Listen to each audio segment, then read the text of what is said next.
एक दुर्भावना पैदा हो रही है कि हमारी वोट चोरी नहीं होगी, और वोट चोरी हम नहीं होने देंगे, ऐसा संकल्प कांग्रेस पार्टी ने लिया है। अमेरिका ने जो नौजवान वहाँ पर नौकरी करने के लिए जाते हैं, वीजा है H-1B वीजा, उसकी दरें बढ़ा दी, किस प्रकार का नुकसान? अब ये तो अमेरिका के जो लगातार स्टेटमेंट्स आ रहे हैं राष्ट्रपति ट्रंप के, और जो अमेरिका कर रहा है, इसका हम लोगों को एक बहुत मजबूती से जवाब देना पड़ेगा। कभी टैरिफ लगा रहे हैं, कभी H-1 वीज़ा लगभग समाप्ति हो जाएगा इस प्रकार चलता रहा तो, और सऊदी अरबिया और पाकिस्तान समझौता कर रहे हैं, तो कूटनीति में हमारी जो प्रखरता होनी चाहिए उसमें शायद हम कमज़ोर पड़ रहे हैं, और जो हमारे आसपास के मुल्क हैं वहाँ से समर्थन कम मिल रहा है। तो भारत को बहुत देर हो गई है, जब टैरिफ का घोषणा की थी उस समय एक ऐसा राहत पैकेज जो medium and small scale industries को देना चाहिए था। करोड़ों ऐसे लोग हैं जो हैंडीक्राफ्ट, छोटे मोटे उद्योग में काम करते हैं, अब वो एक्सपोर्ट नहीं कर पाएंगे, तो हम लोगों को वैकल्पिक व्यवस्था करनी पड़ेंगी कि अमेरिका के अलावा हम कहाँ एक्सपोर्ट कर सकते हैं। लेकिन जो रोज़गार का संकट पड़ेगा, महंगाई के साथ साथ पहले रिकॉर्ड तोड़ बेरोज़गारी है, और जो लोग रोज़गार में आज शामिल हैं वो भी अगर बिना काम के रह जाएंगे तो बहुत बड़ा संकट होगा। उसमें बहुत को सरकार कर पा रही है, मुझे ऐसा लग नहीं रहा, और सरकार की आर्थिक और विदेश नीति दोनों ही मैं समझता हूँ बहुत लचर और कमज़ोर हो गई हैं। पाकिस्तान और सऊदी अरब के बीच में कुछ समझौता हुआ, क्या लगता है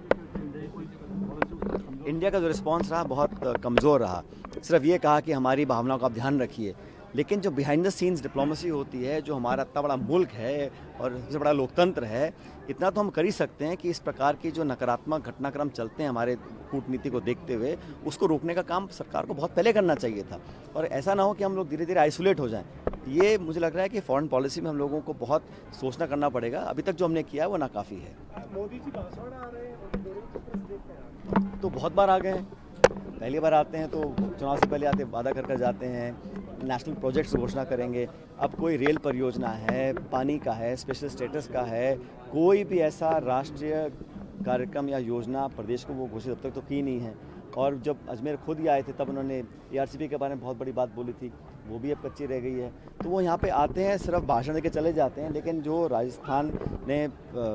चुनकर सांसद भेजे हैं, जो सरकार डबल इंजन की है, तो कहीं ना कहीं प्रदेश सरकार को अभी से ही दबाव बनाना चाहिए मोदी जी के ऊपर कि आप आ रहे हैं, आपका स्वागत है, लेकिन प्रदेश को कुछ देकर जाएं। अभी 4 साल हैं लोकसभा चुनाव में, तो राजस्थान का जो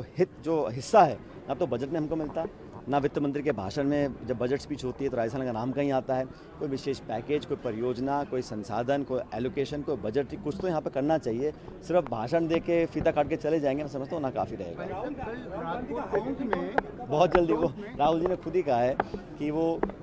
तथ्य प्रमाण इकट्ठा कर रहे हैं, क्योंकि देखो कोऑपरेशन नहीं मिल रहा है। इलेक्शन कमीशन ना तो हमको वोटर लिस्ट दे रहा है, और सबसे बड़ी खतरे की बात ये लगती है मेरे को कि निर्वाचन आयोग ने स्वतः निर्णय कर लिया कि जो पोलिंग बूथ्स में CCTV कैमरा है उसकी फुटेज को 45 दिन में नष्ट कर देंगे। कल को अगर मुझे चुनौती देनी है कोर्ट में, कोर्ट सबूत मांगेगा, और निर्वाचन आयोग अगर सबूत को नष्ट कर देगा तो उनकी मंशा पर बहुत बड़ा सवाल उठता है ना।